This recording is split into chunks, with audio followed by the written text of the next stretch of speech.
topics and opinions expressed in the following show are solely those of the hosts and their guests and not those of W4CY Radio, its employees, or affiliates. We make no recommendations or endorsements for radio show programs, services, or products mentioned on air or on our web. No liability, explicit or implied, shall be extended to W4CY Radio or its employees or affiliates. Any questions or comments should be directed to those show hosts. Thank you for choosing W4CY Radio.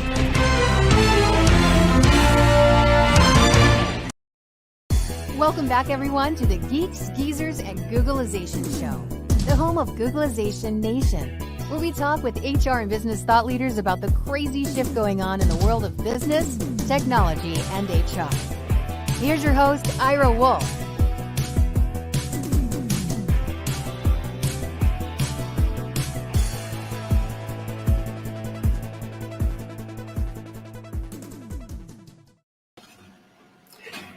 Hey, welcome back, everyone, to Google and to Geeks Geezers Googlization.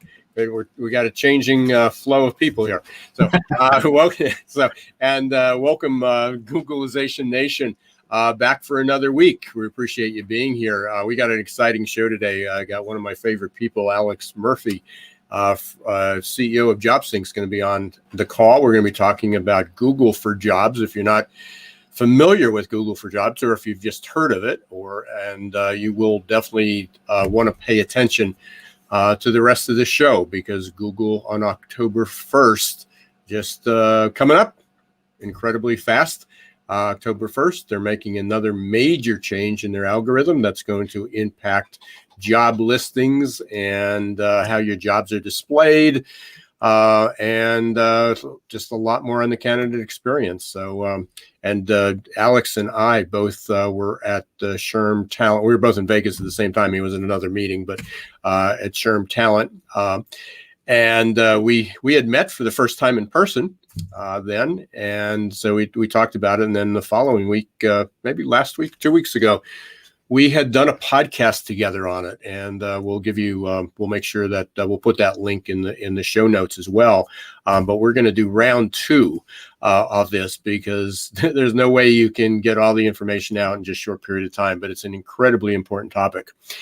Jason, what's going on in your world? Well, yesterday, unfortunately, lost one of my favorite comedians in the world. Oh, yeah. Loved his work. Was really sad to see when that happened, but it was really neat to see, though, a lot of the clips and things that were going around of his comedy. It just was, dripping with sarcasm, his style. He just was so good.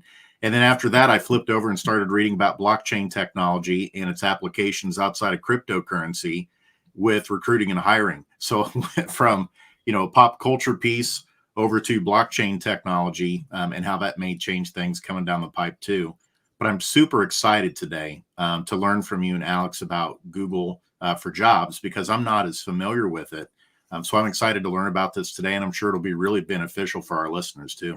Yes. Well, you will be entertained. And sadly, a lot of recruiters in HR are not aware of Google for Jobs either. And it's not new. Google for Jobs came out in the summer of 2018. So it's almost 3 years. And yet in conferences, whether they're in person or virtual or whoever I talk to, when I ask for a show of hands how many people are using it, there's very few people do. And then when you find out, they don't really understand what it's about and how to use it and things. So we're going to cover a lot of territory in a fairly short period of time. Just real quickly here, and we'll after Alex's segment, you and I can wrap some of this stuff up. But just this morning, there was a couple of reports that came out, and I pulled these down. And employers are going to have to pull all stops out to attract workers because the competition is going to get pretty stiff. As tough as it is now and as many job openings there are now, a new report is that 55% of workers are going to actively look for a new job over the next 12 months.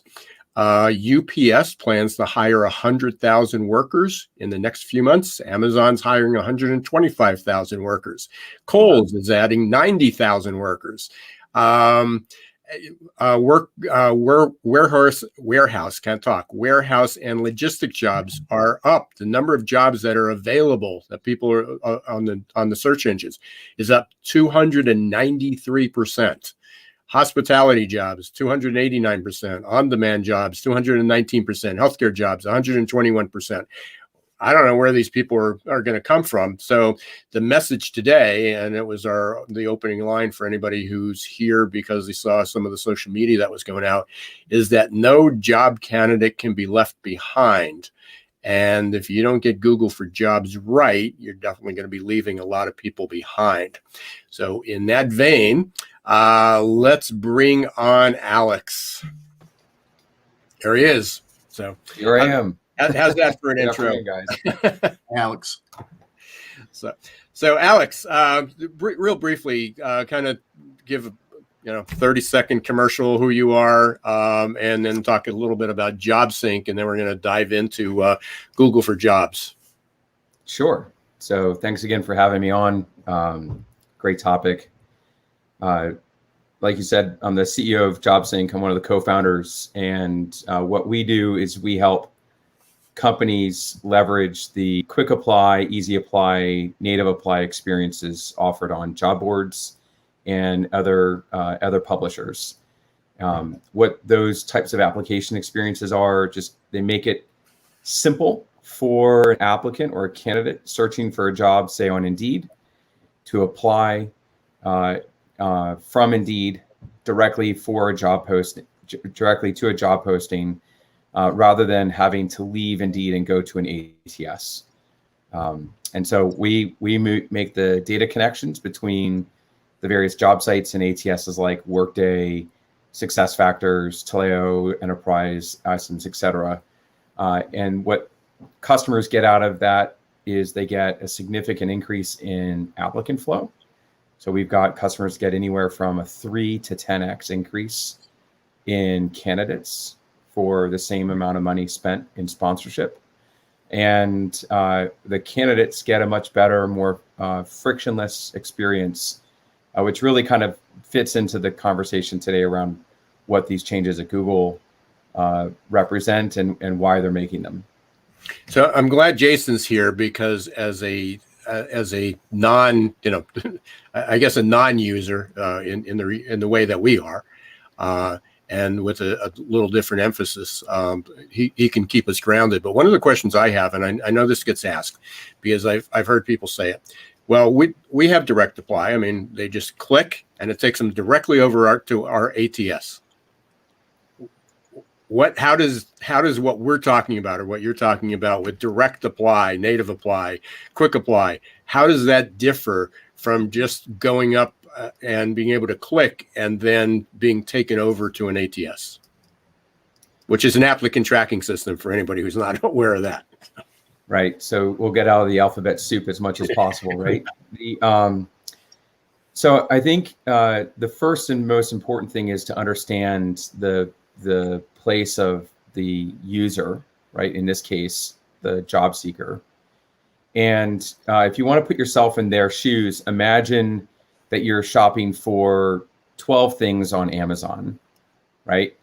And imagine that your experience when you're on Amazon, instead of being able to add those 12 things to your cart, required that you leave Amazon and go to 12 different websites, enter your shipping information, your billing information, your credit card information over and over and over and over again. By the time you get to the 4th, 5th, 6th one, you're frustrated. The 8th one, you're really tired. The 12th one, you want to throw your computer through the window because it takes so long and you're repetitively entering information. Bring this over to the candidate experience in the world of job search. And they're on Indeed, they're on Facebook, they're on ZipRecruiter, wherever they are, thousands of different job sites. They've put in their criteria for what they want to find, and they find many jobs. And then when they have to leave the site over and over again and re-enter all their basic information, create all these logins with super secure password creation, that just creates so much friction and time that they get frustrated. And so that direct apply experience, what what Google's talking about, and in general, is it going to be an easy, frictionless process where there are no walls in the way? So think about like no login requirement, no account creation requirement, so they can just go straight through and apply, either be it on a job board where they might have a native apply experience on Indeed, inclusive of screening questions, just by way of example, right? So it doesn't mean that you have to forego or change what your application experience is in terms of what you're actually gathering, but you have to be able to make it simple, and you have to be able to make it direct where it doesn't require something else. And far too often what's happening today is companies have, like in job boards, aggregators have lots of jobs from lots of places, and the candidate experience starts on, say, Google, goes to job board A, then to job board B, then to job board C, and each of those job sites is requiring a registration, and they have to do this, the candidate has to do this over and over and over again before they actually can get to submit an application. And Google's trying to figure out how to make sure that they reward people that have a direct line to the application experience.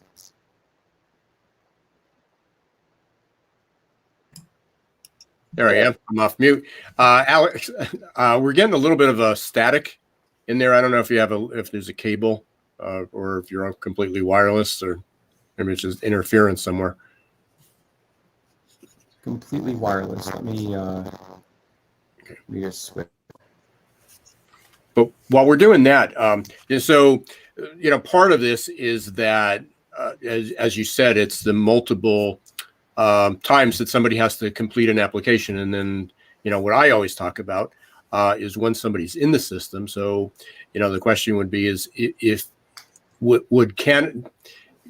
even if candidates would take the time to go through the rigorous setup and setting up new accounts and processing, and they were notified, there was some type of correspondence, there was an immediate reply, then maybe they'd be more willing.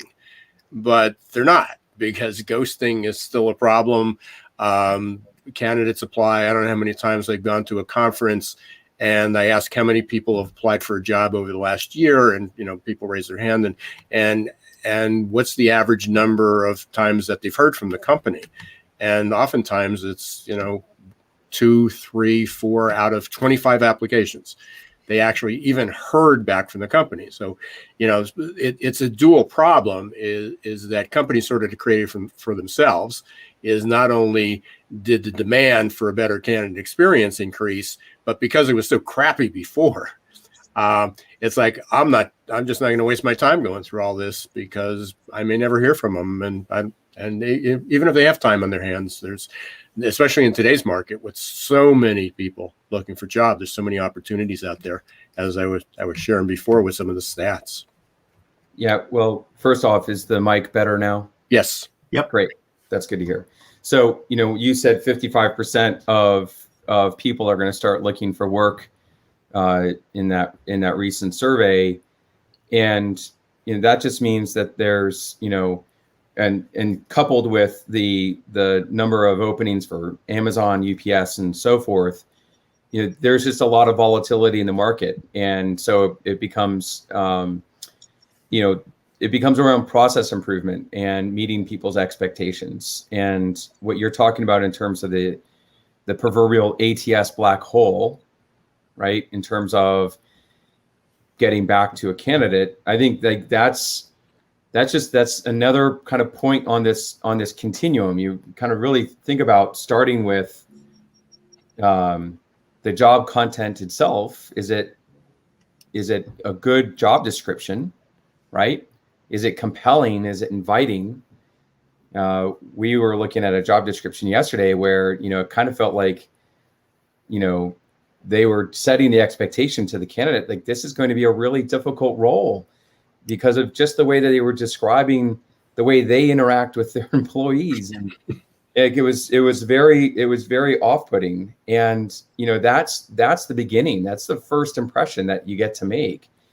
And then when you have this person come into the application experience, like, Are you doing enough? Are you getting enough information to be able to determine whether or not you want to advance them, right? Whether or not you want to phone screen, but are you asking for too much information? That's a critical question along the way too, right? So each one of these points is an opportunity for improvement. And when we get to the place where we're trying to understand the point of friction at each one of these steps and just make continuous improvements, I think that's when you're gonna win that battle to attract the people that you want to make the hires that you need.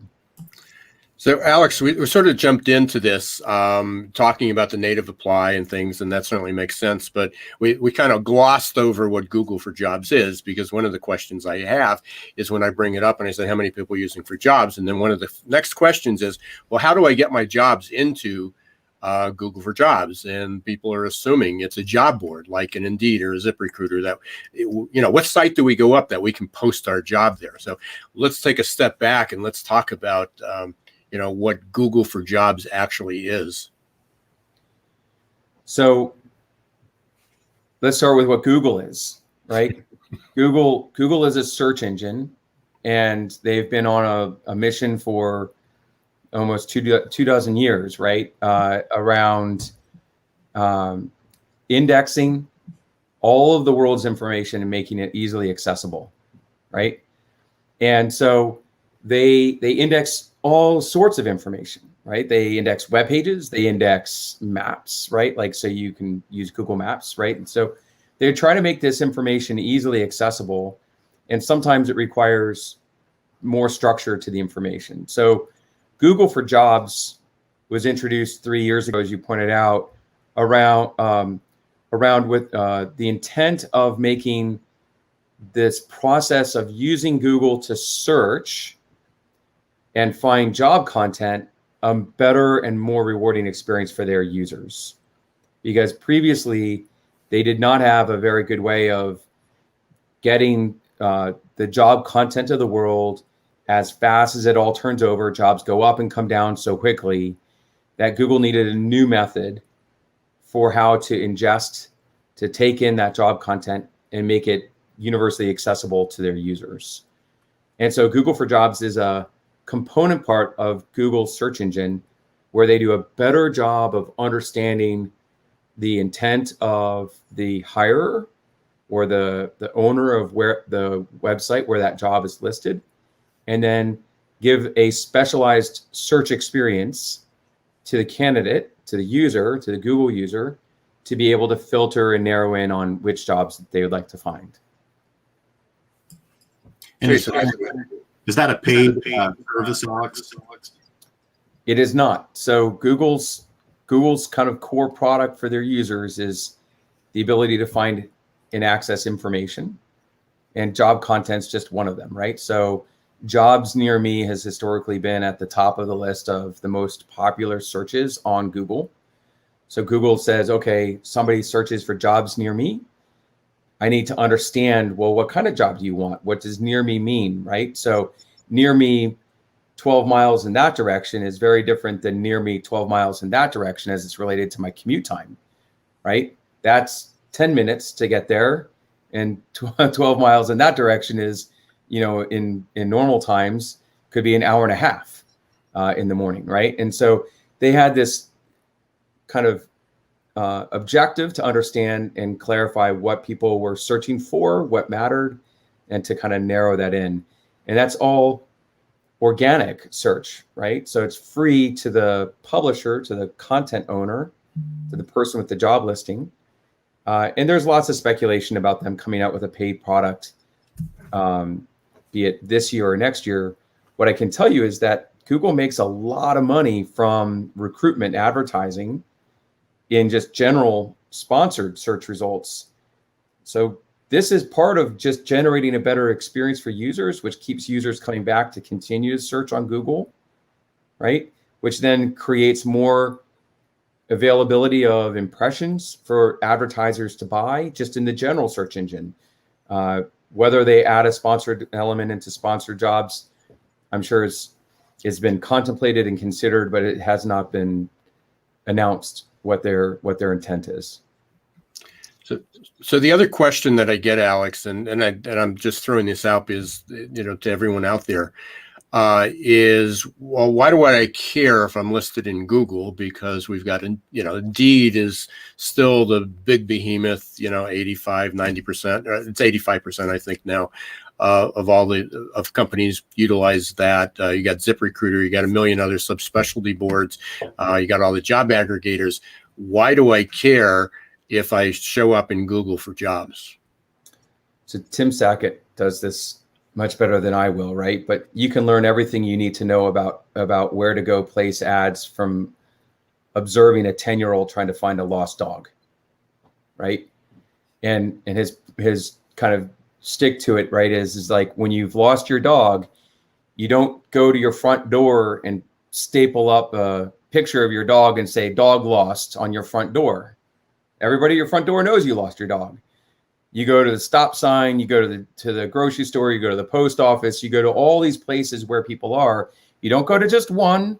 You don't go to just the grocery store. Yes, everybody goes through a grocery store, but you put it everywhere that you can, that people might go by and may see this picture and the poster of your lost dog. The parallel in recruiting is you go to where the candidates are, regardless of where they are, right? So 85% of companies use Indeed. Indeed's awesome. They should continue to use Indeed. And using Google has nothing to do with not using Indeed or using Indeed. It's that there are lots of people, I think by last count, like 92% or something like that of all searches are done on Google. Mm-hmm. There are a lot of job seekers of all types, from doctors to entry level to teenagers, that start their quest to find a new job on Google. You said 55% of people are going to become active and go look. Where are they going to start? They don't say, they refer to it as Googling, right? For a reason. We all refer to searching as a Google verb exercise. And so you would want your job listings to be where the job seekers are, so that you're more likely to attract them. Yeah, and you're absolutely right. I think the last study I saw was 70%, maybe 70+% of people start their search using Google. I'm often looking for a product, and I know I can go to Amazon, but I'll often just start in Google. I put it in Google, and then it directs me to Amazon. So it's the pathway. So the goal would be to show up, there for sure. So we've got this impending deadline. We're just about 2 weeks away, October 1st. What's the big change? Why even talk about this now? What's going to happen after? What doomsday are companies going to face? Sort of doomsday, I guess, that they're going to face in just a few weeks. So it's not as though Google is completely transparent about everything and every reason.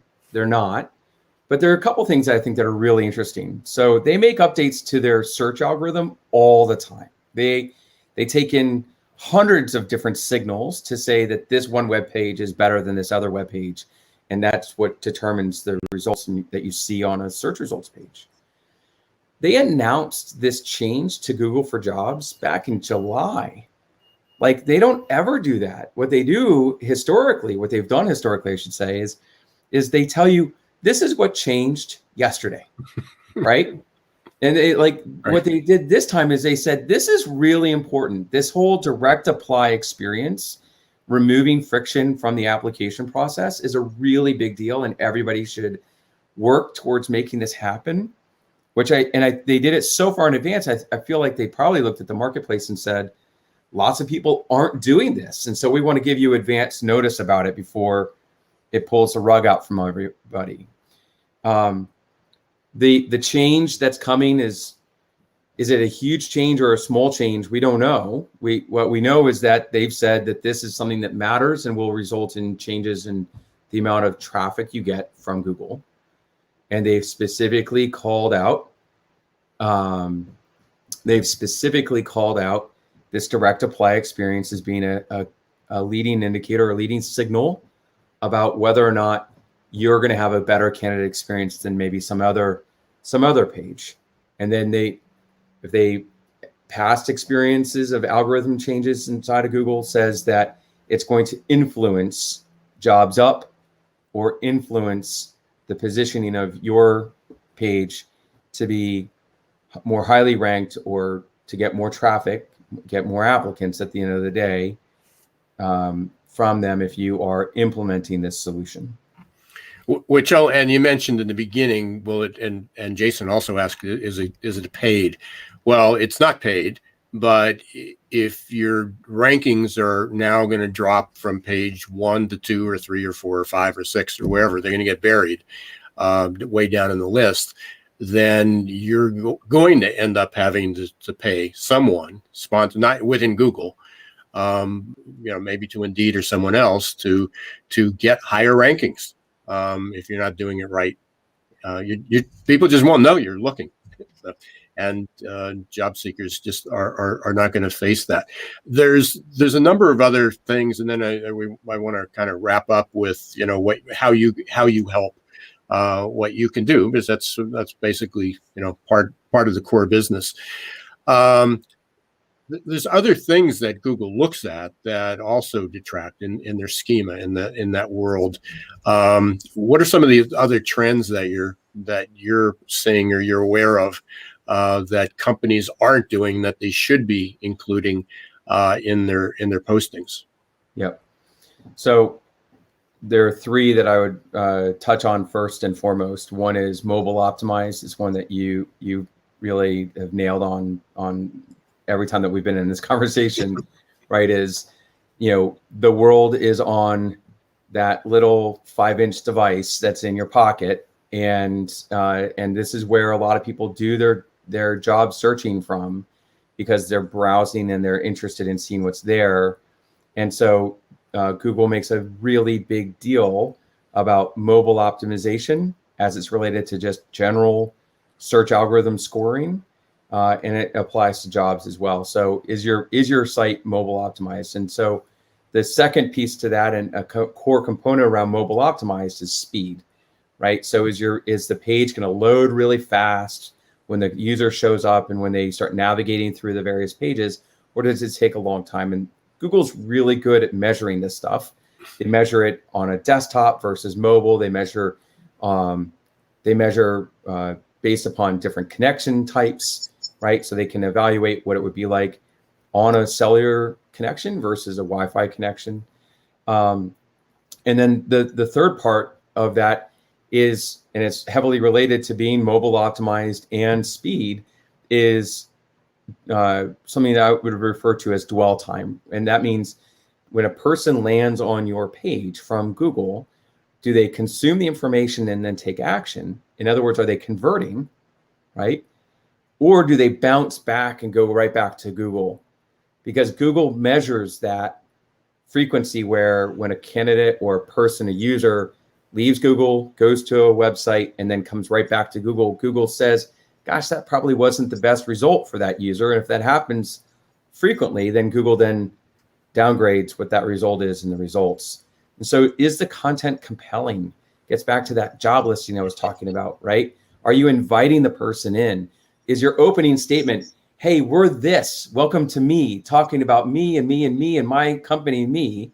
Or is the content about you, the candidate, our future employee, our future superstar, our future top 10% earner or whatever?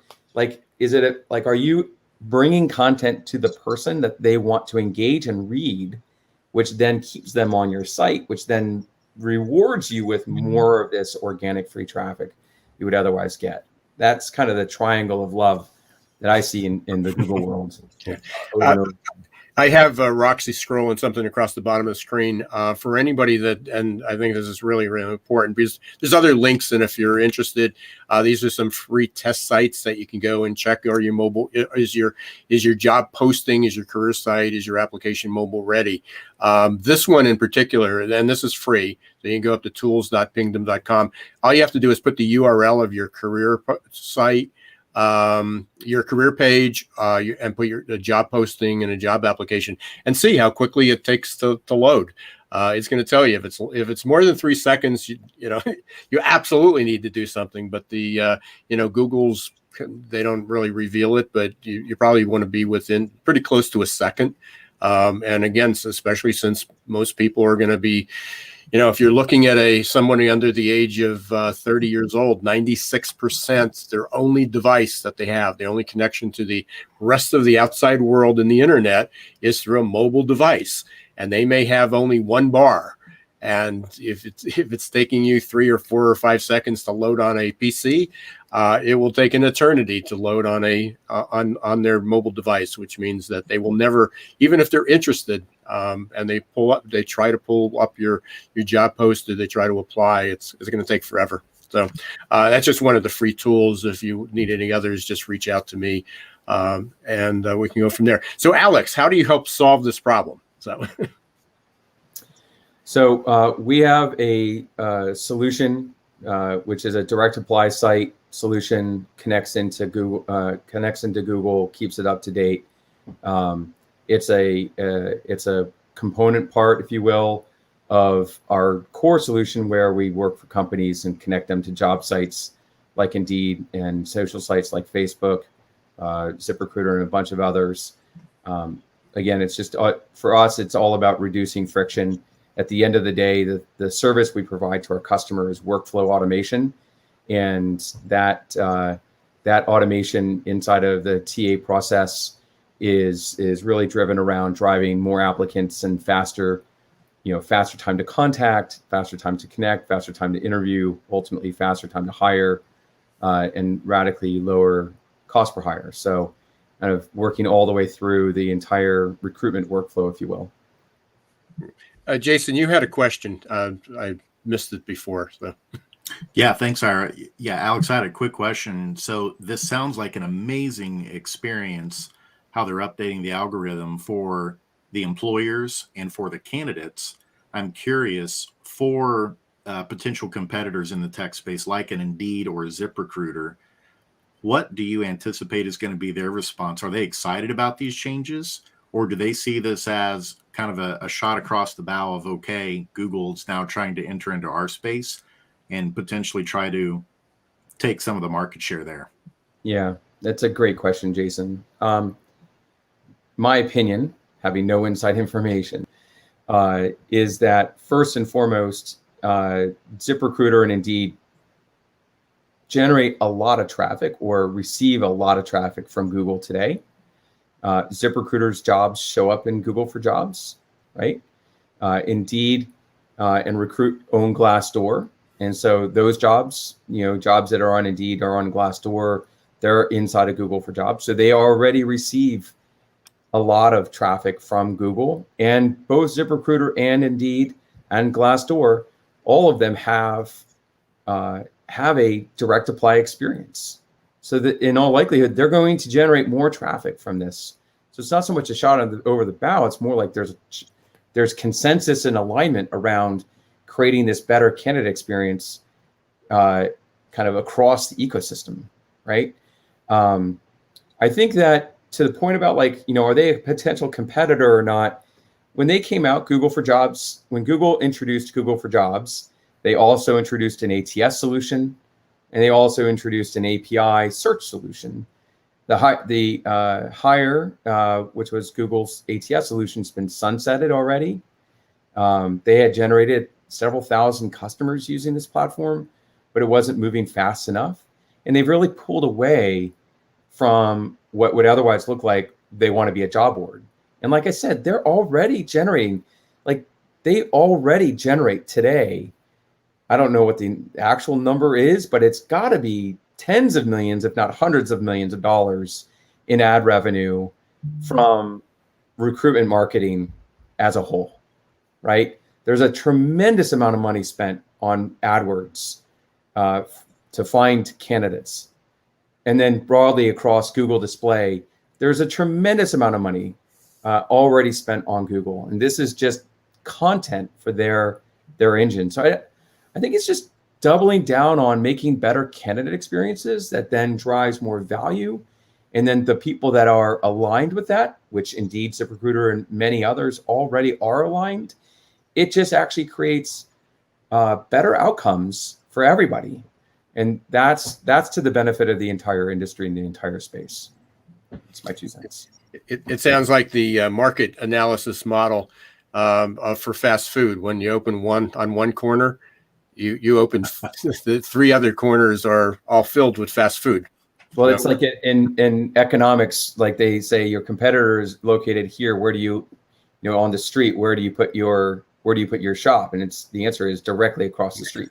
Yep. So absolutely. So there's a couple things. One is how can people get a hold of you? And the other is you and I met through the roundtable, the JobSync roundtable. So and talk about that a little bit, because I know you have another one coming up tomorrow, every Thursday. So talk about that, and then how can people get a hold of you? Yeah, so the best way to get us is to come to jobsync.io, and you can schedule an appointment with David Bernstein or myself or one of our colleagues on getting a demo and introduction to what we do. I'm very easily found on LinkedIn. My handle is amurphy59. If you just type in Alex Murphy and JobSync, then I'll be right there. And then our roundtable, I'm glad you brought it up. We do this pretty much every week, with a few exceptions, generally around holidays, where we jump into talking about all sorts of various topics around recruitment marketing, primarily focusing in on aspects around what happens inside of TA that drives business outcomes. So we really kind of have a heavy emphasis on the business outcome side, what the what the new reporting requirements are, what you can do to drive better outcomes from things like diversity-based initiatives, and a wide range of topics that just try to kind of keep everybody in the loop on what's going on. We started this, to your point about meeting in person, we started this 2-dimensional weekly roundtable right as the pandemic, or right after the pandemic hit us last year. It's been a really nice kind of co-learning experience to bring in peers, and we kind of do it Hollywood Square style. Everybody's got their video turned on and control of their mic, so that we have a broader conversation rather than just listening to me chat at people. Yeah, it's on my calendar every week. Unfortunately, tomorrow I'm actually in a certification, so I may not be there. But all the replays are up there. So if you go to jobsync.io, you can click on. I can't remember if it's under resources or not. Yep. Yeah, and right under there, and then you can catch a lot of the other people. You've been. I hear so many great conversations up there that many of the people that were on there were also on the show afterwards, just to continue that. So appreciate it. Any final words, Alex? My final word is don't be scared about Google coming after you. I don't think that this is the big bad bear. I think that it's Google saying, look, we see something that's really important in the world, and there's a way to make improvements to it. And in the context of incentives, I think that Google is really taking a position in this. My best guess is they're taking a position around creating a carrot more than a stick. And so I would invest in trying to make a better candidate experience. It will pay off. It'll drive more traffic from Google, and also have the wonderful benefit of improving what your candidate flow looks like as you make each incremental change. So embrace it and jump into it. Great advice. Good way to send you off. So, hey, take care. I know you got the HR Techs coming up next week. That's right. We'll be there. You're going to be there. So, yep. Yeah, I will not be, but I'll be listening and doing the follow up there. But I'm sure our paths will continue to cross on a pretty regular basis. Stay safe. Take care. Thanks, Alex. Thanks, Alex. A lot. It's a great follow-up from last week, Jason. When companies talk about candidate experience and why is Google doing this? Last week we had Tracy Parsons, 68 million conversations around the candidate experience, 3 times more conversations about candidate experience than the Olympics, with all the hub and all the news and media and everything that was going on with that. So candidates talk about this. And, this is one more way to step up. So I love the way Alex approached it. It's an opportunity to really improve. Google has the data. They're studying it. They know what candidates like and don't like. If you follow Google, then you're likely to be able to attract more candidates. And what you can learn in Google, it's search engine. It's really search engine optimization, recruitment marketing. You can apply whatever you do on Google to improve your rank is going to work in any of the other job boards, job listings, aggregators. It's going to help across the board. So it's really great advice. It was good to have Alex. I'm glad he was able to step up and pinch it for us. He certainly is a star in his own right there. So what they're doing, and I love the company. So we're going to take a short break. We want to thank everybody for listening to Geeks Geezers Googlization, for being part of Googlization Nation. If you're not part of Googlization Nation yet, please go up and sign up. You'll get updates about this and webinars and other updates that we got, and some exciting things that are coming down in the next next few weeks, months, and over the year. So right now we're going to take a short break, but stay with us. We will be right back in about a minute. A lot of you might be feeling like you're standing in deep shift. But do you know what grows and rises out of deep shift? Opportunity. To successfully navigate the shift to the new normal, each of us must learn to rapidly adapt to the speed of change. Some of us are hardwired for this. Others, not so much. That's where Success Performance Solutions can help. Success Performance Solutions is now your AQ headquarters. Whether you are personally struggling with the next chapter in your career or wondering how ready your team is for fast, disruptive change, our AQ assessment and coaching will provide you a detailed, scientifically backed roadmap to guide you into the new normal. Optimize your adaptability today. Contact Success Performance Solutions about evaluating your team's change readiness or joining our upcoming AQ Masterclass. Visit successperformancesolutions.com or call us at 800-803-4303. Hey, welcome back to Geeks Geezers and Googlization. Thanks for being part of Googlization Nation. With the ad that we just heard, I'm going through my level 2 professional certification for AQAI. There are about a dozen of us. I don't know if everybody's going to continue to go through it. It's pretty intense. So for Tuesday, Thursday, yesterday, tomorrow, and then next week, it's about 25 hours of a deep dive into the science behind it, and looking at, and there's so many, Jason, there's just so many applications. You think about adaptability. It's like, oh yeah, we all need to be more flexible. Oh yeah, grit, resilient. When you think about some of the challenges that HR companies face, I mean, beyond a Google for Jobs, it's changing behaviors, candidate behavior. It means employers need to change their behavior. It's not just a matter of what do we do, but I mean, you're in the psychology, you live in the world of psychology. It's about human behavior. How do we change the human behavior of people within the organizations to be able to adapt to new things? It's not just a matter of, we need a more diverse group. We need more diversity within our group. How do we do that? It's just not a matter of bringing in more people of color or gender or different ethnicities. It's not just putting bodies and changing the color on the photographs or the images that you have. It changes the behavior. You have to change the behavior to attract people, talent, and you also have to change, and then the behavior changes once they're in that environment. And so when we're talking about adaptability, we're often, people just think it's about innovation and growth, and it's not.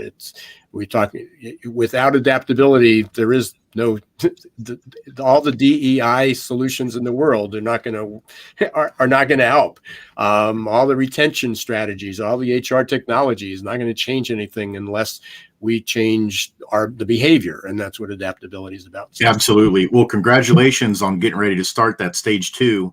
And we need that in the world. Like you're saying, adaptability was the number one thing in terms of the skill that's needed for the workforce now and in the future.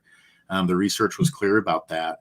And I think today is a beautiful case study of that. You think about Google, if they didn't have people who had high skills and adaptability, they wouldn't be able to step into this, what storm we're currently in the labor market and say, what, we're going to step in. We got the people and the skills and the talent to do this, and we're going to make the candidate experience better to start improving the match between people and the job vacancies. And we got to do that. And what's fascinating too is this aligns really well with what the Harvard report that just came out last week said. The reason we have so many job vacancies, they found the top 2 variables were, number one, poor job descriptions. We touched on that a little bit today, right, a lot last week with Tracy, and you dropping some serious knowledge on job descriptions. And number 2 is the technology. The technology just is not creating a good user experience. And so people are saying, I'm done applying for this job, even though they may be qualified for it. And so it's great to see adaptability coming into play, even at the organization level, that when you get adaptive people together that are strong in that skill, they can step into immediate problems like this and get it solved and make it improved for everybody. So it's really exciting to see from theory to application why this is so important. And again, adaptability, once you start looking for it, it's dangerous because you see it everywhere. There was another study that came out, I think it was in June, and it just came, I'm either just catching up or it was just posted, but from McKinsey. And for individuals out there, we're talking about companies needing to adapt and do things. For individuals, it was the number one driver of employability and the number one driver of career and life and personal satisfaction. So, part of it is, we can talk about adaptability being a business skill, or just a life skill, and it sort of gets lost in the conversation and go, yeah, but I need a degree, I need experience, I need to do this. And yes, you do need to know how to do certain things. You need that explicit knowledge to be able to do that. But the reality is that when it comes down to how employable will you be, and how happy will you be in your job, even from companies? How engaged can people be? Well, when adaptability is one of the top drivers and dealing with uncertainty is number 2, then arm people with those skills, or individuals find ways to learn how to become better at doing that. And then you become more employable, you become happier in your job, and the world just becomes a better place. So. Enough, that's where we are. We have got a heck of a lineup coming up. Next week, we've got a futurist coming. You're of Solomon, and most of you haven't heard from him, but I've heard him speak, and amazing, incredible. So you will be entertained next week, and then I'll let you, because you were the one who got Jacob. Yeah. Talk about, So we're really excited. Jacob Morgan, 4-time best-selling author, futurist. He works with a lot of top organizations in the world. He's really an employee experience expert, and an expert within the area of the future of work. He's going to be joining us the last Wednesday in October. Really excited for that. He's got a new book he's working on, so I'm sure we're going to dive into some of the themes there. But that's going to be one where I'm going to be taking notes. So if I'm not asking many questions, Ira, it's not because I'm not engaged. It's because I'll feel like I'm getting a PhD in employee experience with Jacob that day. Yeah, absolutely. And just one of many. So we've got a great lineup. We're already scheduled pretty much through November, and we're in demand. People want to be on the show. So, and that's in good part thank you to all the audience and all the listeners, out there as well. Nobody would beyond if nobody was listening. So I really appreciate, again, reminder to if you're not a member of or haven't subscribed to Googlization Nation, please do that. And then Roxy, if one more time you can scroll the banner for the text, if you want more information on Google for Jobs. This is it's an introductory course. It's only about a half hour. It's 7 videos. One is about 30 seconds, so it's about 6 videos. And I did this almost 3 years ago when Google for Jobs just came out, and there were so many questions. So some of them are even animated. So again, the information is still the same for anybody who needs a refresher what it is, or you go, gosh, I never even heard of this. It's not what I thought. Take a half hour. Again, registration's free. You can go up and get that. And just text G4J, which is Google for Jobs, to 1-844-538-3122. And you get a text right away with a link. And you can enter in. We just capture your name and your email. That's it. Again, till next week, want to thank everybody for being part of Googlization Nation. Thank you for listening to Geeks, Geezers, and Googlization. Jason, thank you for being part of the show. Looking forward to next week with you again. And don't let the shift hit your plans.